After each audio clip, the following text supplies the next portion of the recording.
Welcome back to another SILKSONG as Pokémon episode.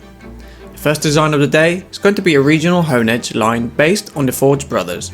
The first stage, Honedge, is based on the Flint Slate tool, a tool that adds fire to your needle, increasing its damage temporarily. With this design, I kept some holes within the flint in order for them to look like demonic eyes, just how the original Honedge has. Meet Volumian Honedge, a fire and steel type Pokémon.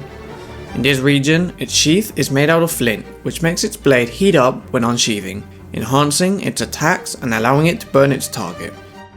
Next, we have its evolution, Doublade. Instead of a sword, I decided to make it look a little more like a lance in order to resemble the lance that Gron has, one of the Forge Brothers, who many of you have asked me to design, so I really hope these are of your liking. At level 35, Honedge will evolve into Volumian Doublade. They attack in perfect harmony, often fusing together, becoming a double-edged spear that spins at great speeds in order to cut its opponent with its signature move, Pyro Blade.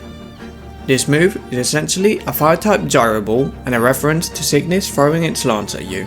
For its ability and stats, I went with the same as regular Doublade. The only thing that really changes with these regional forms are its type, as well as some moves they can learn. I was thinking they could learn Bitter Blade, Cerulege's custom move, but it might be too powerful with these Pokemon. And finally, its evolution based on Ignislash and the Forge Brothers. Instead of a sword wielding a shield, it's more of a lance just like its previous stage, and it wields a lance with a blade on both ends. Like that, it represents both of the weapons that each of the brothers, Cygnus and Gron, have. By the way, if you're enjoying the video so far, be sure to subscribe. I'm very close to 15k, so I would really appreciate it, and many more videos like this one are coming. When you use a Firestone on Doublade, it will evolve into Ignislash. This Pokemon is said to be created by two legendary Smith brothers in order to challenge the legendary Pokemon Cosmera. While they were ultimately defeated, their heroic actions sparked the flames of the revolution in the region. As I mentioned, they still keep the same abilities, so it has a stance change, but instead of learning King's Shield to change to its defensive form, it has a new move called Forge Shield, which burns the target if it uses a contact move. And the stats of course are just like Ignislash, so its defenses and offenses swap depending on its form. Next, we have the Pika clone of the region. I wasn't too sure what I could base it on. At first, I thought it could be the mites as they look like rats, but I was thinking of using them for a more winged fakemon in the future. I wanted to make Sprint Master a water and electric Pokemon, mostly because there are two types that are hard to find in the region. So electric because it's associated with speed, and water because it's blue and the arena where you race it is full of water. So I also decided to base it on the Joboa, as they both have these long ears. Meet Potopotumi. It runs so fast that it can walk on water, or at least that is the impression that it gives. But in reality, this is thanks to a special organ on its paws that allow it to not break the water tension for a brief moment. I decided to give it abilities related to speed, as that's the whole point of the Sprint Master. So I gave it Run Away and Swift Swim as its regular abilities, and Moto Drive for its hidden ability. Stat wise, it's quite weak as it is a Pika clone, but I still wanted to make it decent, so I made it really fast with a decent attack. Next, we have an attuned form suggested by Isaac, Attuned Wheezing. This attuned form is based on the Void Masses. These masses are a bunch of void enemies stuck together by void threads. As Wheezing is a Pokemon with two heads stuck together, thought there was a perfect fit for an attuned form, so I decided to give it a few more heads, all stuck together and tied up by some threads. Meet Attuned Wheezing, now a poison and dark type Pokemon. Its poison has become so toxic that its own body mutated into multiple heads, all held together thanks to some black threads of pure darkness. For its ability, I decided to give it Aftermath, in order to punish attacking it, similar to how the void masses do like a void explosion if you get too close. Stat wise, I gave it a lot of HP to represent the extra head it has, and while its defense got lowered a bit, it still has more survivability thanks to its extra HP and more special defense. The next design is going to be based on the confly, a very requested Pokemon. But before I show you that, I would like to remind you that you can become a member to help support the channel. These designs take a long time to do, so any help is appreciated in order to allow me to do this full time. By becoming a member, you can also get some awesome perks like being able to download some of the fakemon we do in this channel. This month for example, you can download the ones on screen. Anyway, if you're interested, be sure to check the different plans to see what fits you best. Now, back to the video. So, its design is a little strange. I based it on the woodpecker, who, instead of pecking trees, pecks rocks in order to sculpt these conic shaped weapons that they throw at their enemies. Of course, the first stage is based on the Driznit. I'm sure many of you have found this enemy to be quite frustrating, as it somehow always hits you with this code, so I decided to make the little bird look like a nerd that calculates everything to its perfection. Meet Rockacheep, a rock and flying type Pokemon. It's a very intelligent Pokemon. It's always 2 steps ahead of its enemies, throwing the rocket carbs with great precision, always taking into account how it will bounce off to come back from behind with a sneak attack. It also likes to carve these circular rocks and place them around its eyes, as it allows it to hyper-focus on the enemy. As for its abilities, I decided to go with Sniper and Rockhead. And for its hidden ability, I went with Anger Shell, referencing the boss fight Raising Confly. Next, we have its evolution, based on the Great Conflies and Raging Confly as I mentioned earlier. The design might look a little strange. I was inspired by some bird's nests that hang from trees with a little hole where the bird goes in and out. So this Pokemon basically carries its nest everywhere. It's also a good reference to how you often find the Conflies sleeping in some areas and suddenly break out from the coral like it was its nest. At level 30, Rockacheep will evolve into Rico Rocket, a Ricochet Pokemon. It carved a giant nest that it carries everywhere made out of rock. While it may slow it down a little, it grants it great protection.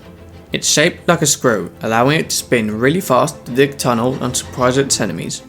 Stat wise, I didn't make it too fast, as it gets Anger Shell and Shell Smash, so it has plenty of ways to increase its speed. It has decent attack and good defense. And for the final design of the day, Kristen Scott suggested an Unown shaped like the symbol of the Citadel that many enemies have. I think it's a really cool idea and super simple, so I see no reason not to do it. Meet Volumian Unown. While you can find every Unown shape in Volume, there seems to be a much rarer form. Apparently, some have started to mutate their shape because of Cosmira, but unlike many others, it hasn't seemed to lose control. What a fascinating creature full of mysteries. For its abilities and stats, I just gave it the same ones as regular Unown. I wasn't really sure what to do with it, as it only learns hidden power, so no attuned form could possibly save it. But let me know in the comment section if you think I should do something else with this Unown. I'm open for suggestions. And that is all for today. Or is it? I actually want to show you a little something I've been working on. I've been playing around with RPG Maker and Pokemon Essentials and started to develop a game. I doubt it will ever become a full game, as that would be too much work for me alone. But for the fun of it, I've added a few of the Pokemon we've done. Here we can see a wild Weavy. For this one, I used Eevee Sprite and edited it a bit. But for the rest, I just added the artwork I did directly. I even recreated what the boss battle with Mother Silica could look like. I gave her these attuned forms as well as Cosmira, and I even managed to create the custom abilities like Cradle of Silk and Fate Weaver.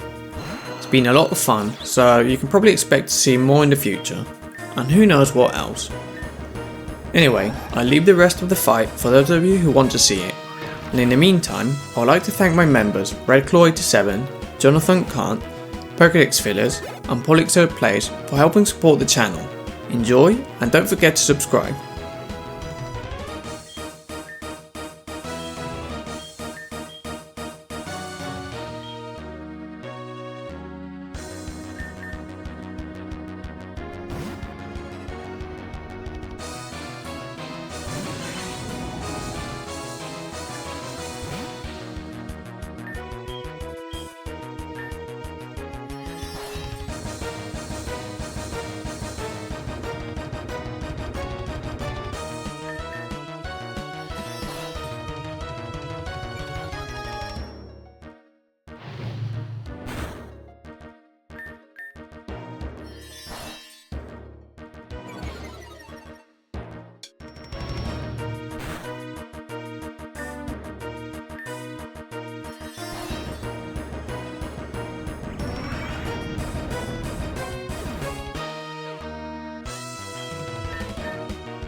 Wow, you're still here? Impressive. Now that's a fan. Well, if you liked this video, here are a few more for you to watch. Also, if you leave a comment, be sure to mention Magikarp to let me know that you were here until the end. Bye bye!